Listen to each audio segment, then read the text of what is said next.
Fair City, Thursday, 21 December 2017. Oakley works to take over the group. Miriam Sorcha, Fox. Oakley, Marcus Lamb. A baby daddy dilemma, child custody issues, and karaoke. Fair City's Christmas storylines are a fair reflection of what's happening in homes across Ireland this festive season. Throw a twisted doctor with a penchant for poison into the Carrickstown mix and you know you're in for an interesting ride. Recent weeks have seen Dr. Oakley exacting his insidious plot to take down Miriam, while the Kerry-Ann Mundadeco love triangle has escalated and Damien and Kiva drift further apart over the baby.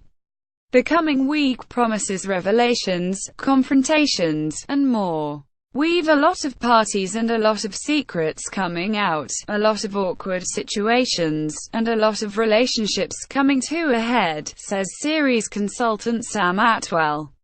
It's basically like every house in Ireland at Christmas. Carmel Callan wrote the Christmas special and it's a cracker. When we were talking about it we kept going, let's go mad, let's have more fun, more mayhem. There's even karaoke in there, there's a lot of dark stuff and some really meaty storylines as well. New announcements, a bit of romance, kind of a bit of everything. Lots of things come to a head and those issues will push on into the new year.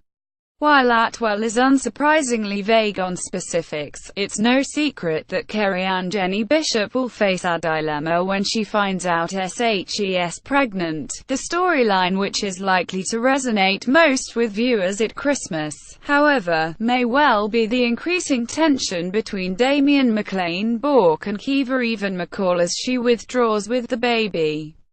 We always aim to have a balance between fun and heartbreaking stuff and emotional stuff, and I think those guys are absolutely playing a blinder and so they can handle a really meaty story like that, says Sam. It is emotionally challenging and I think Mac is really pushing that character to the edge, and while he's kind of pushed to the edge you can kind of sympathize with him because he just wants to see his child, and with Kiva you can sympathize with her too because she's feeling like her child is somewhat in danger with someone who is going off the deep end. It's a divisive story and people will fall on one side or the other even if they do understand both. While the soap's Christmas storylines tend to be the most dramatic of the year, this year the focus at the RTE soap is unsurprisingly on the intimate relationships between characters rather than big-budget action stories. Although you might expect them to have one beady eye on what the competition has in store, for Atwell it's more about focusing on their own game plan. For me, I always try to focus on what we're doing ourselves because, weirdly, what happens, and it happens a lot of soaps around the world, is you think you've got this amazing, innovative storyline and then you find out another soap is doing it, he says.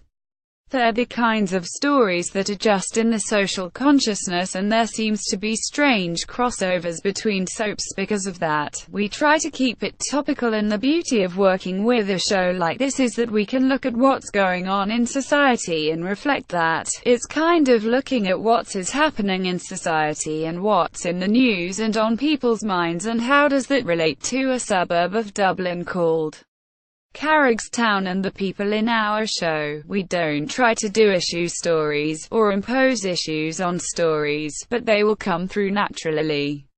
Atwell has compared TV to theatre in that TV shows now have an immediate reaction via social media, particularly Twitter. He says they do take on board reactions to the soap shared by viewers.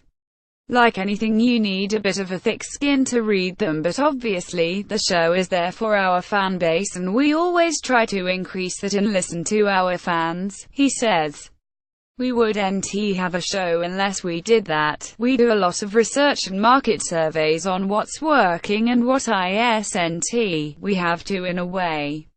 On Fair City, a rough outline of storylines is planned 18 months in advance, and the finer details of the upcoming festive episodes were being ironed way back in June this year. Right now we're looking at storylines for June and July next year, so it's a bit like living in a time machine, says Atwell, who previously starred in Aussie soap Home and Away before moving to Ireland to work on Fair City. It works for me because when we're planning our Christmas episodes it's the middle of summer, which is really odd for everyone else but makes perfect sense for me as an Australian. Fair City will air an hour-long special on Christmas Day with more episodes on December 27th, 28th and New Year's Eve, December 31st. Online editors.